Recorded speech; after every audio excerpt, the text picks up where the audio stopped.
Hello guys, it's Nexus 106 and today we're going to be doing a review of the Nexus 7. Finally. After using it for a few days, give me a second here.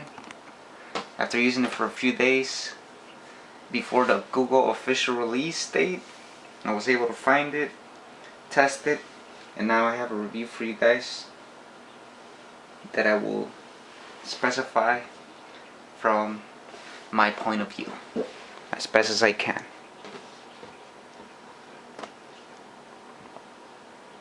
Give me 1 second. There we go. Alright, as we know, this is a full HD tablet with a 300 plus PPI, so text, pictures, and video will look pretty awesome on this tablet. It's running a quad-core S4 Pro processor.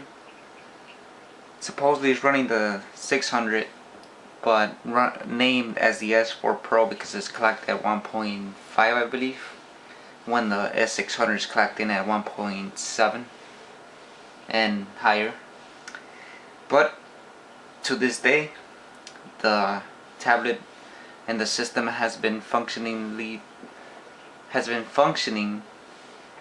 pretty smooth, no lag, no nothing, pretty buttery smooth as they call it. And the video and the text, the pictures, the camera, pretty impressive for what they are. A 5 megapixel on the back and a 1.2 megapixel on the front. And the build quality,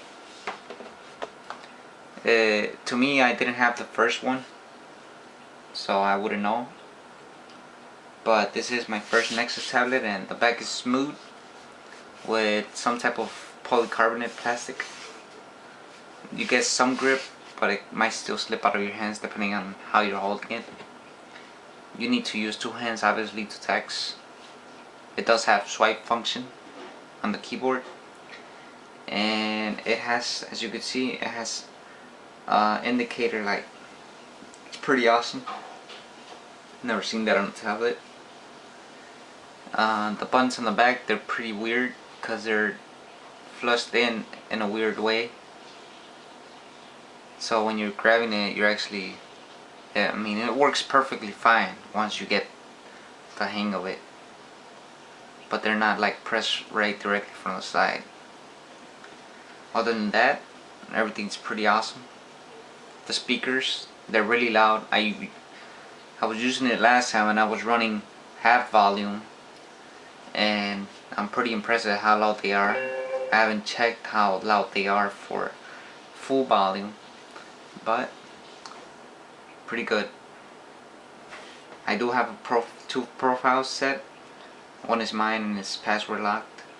The other one is my daughter's profile when I let her use it, and she is restricted, so only I get to choose what app she gets to use.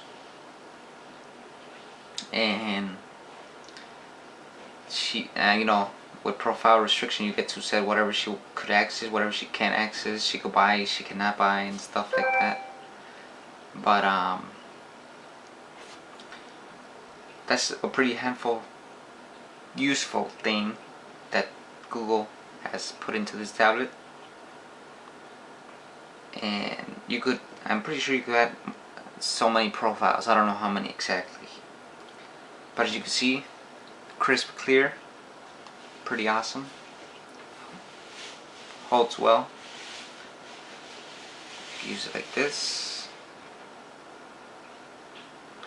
And when you're texting, like I said, let me see if I can find something here. For example, there you go. Very responsive. Sometimes when I'm using 2 hands, I get double taps when I'm only tapping once. I don't know why. The battery life is pretty amazing. I charged it when I received it on Friday night. I picked it up in the morning on Saturday morning, and I didn't charge it until yesterday late. Not even late, it was like 9 in the morning, so a whole day used, and I still had like 24% left or something like that.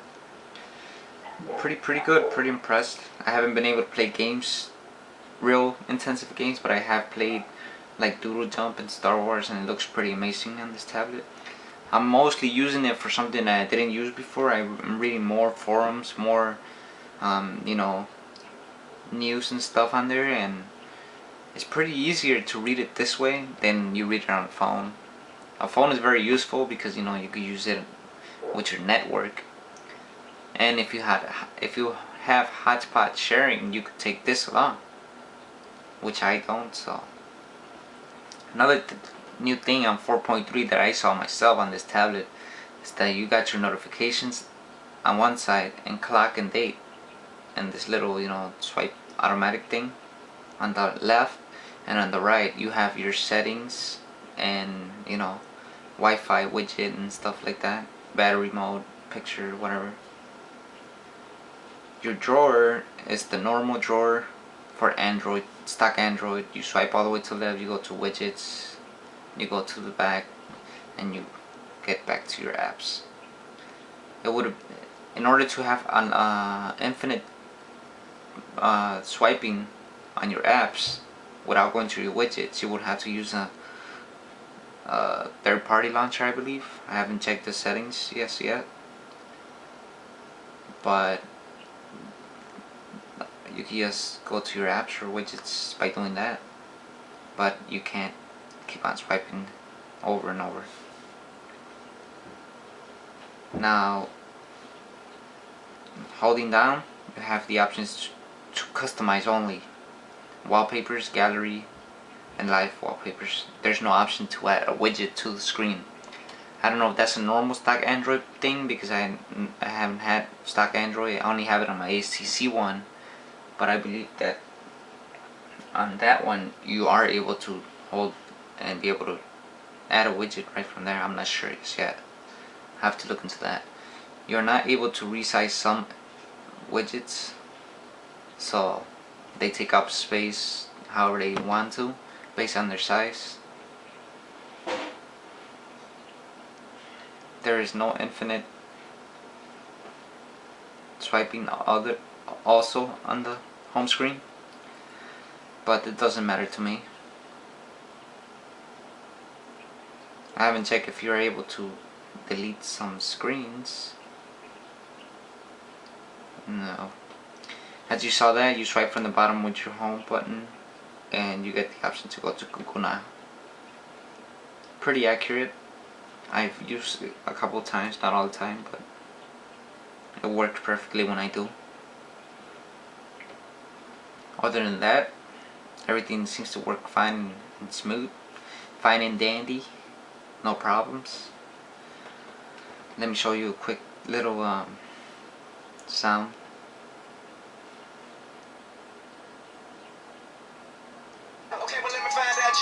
That's a medium. And this is your max. As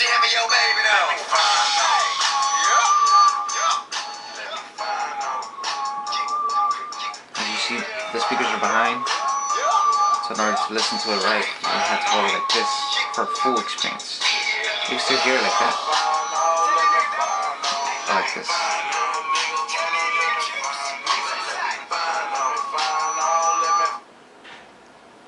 That's one thing that becomes a con sometimes. You'll get tired of holding it like this unless you're resting your arms like this. When you're holding it like this, you'll get tired. What if you just want to hold it like this or like this? Might as well use some good headphones. Other than that, I believe that's all I have to say right now. I am looking at it pretty straight, and I see that the screen is a little bit under the borderline, but it doesn't affect anything. I have tried the headphones and the volume is a little low. You might have to download an app or something to make it a little bit extra loud based on what you like. And that's my review. pretty smooth, no lag. Like I said, everything comes up pretty slow, pretty fast. Not pretty slow, what I'm talking about. Slow is nothing you can find on this just yet. They do have that new system black feature where when you on Android 4.3, when you turn off your tablet, it works its magic, deleting blocks that don't need to be used in the background to make it fast all the time. There was some reports that on the original tablet, Nexus 7, if your tablet was new, it would be fast. But once you started using storage more and more and more, and blocks were being used and not deleted by the system, the system feature. This is a thing you don't do. It's supposed to be done by itself. It will make it slower and slower the more storage you use. It slower and slower, and people were complaining. And 4.2 cannot use this feature unless it was the root way, I believe.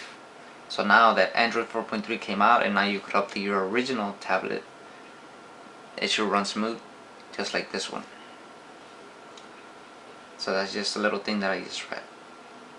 Alright guys, this is it. I'll be doing some more videos of this, as this will be my tablet for a long time. I am glad I have joined the Galaxy Nexus lineup, and I'm hoping to receive, Android updates faster than carriers and stuff like that. So let me know what you think. Let me know what you want to know, and if it doesn't bother you and you enjoy this video, if you gain something from it, go ahead and hit that like button. It helps me a lot more than you think. And that, like I said before, that giveaway video should be coming up soon. Just keep handy and dandy, and you'll get what you win if you win. Alright, thanks for watching this, and I hope you guys enjoyed it.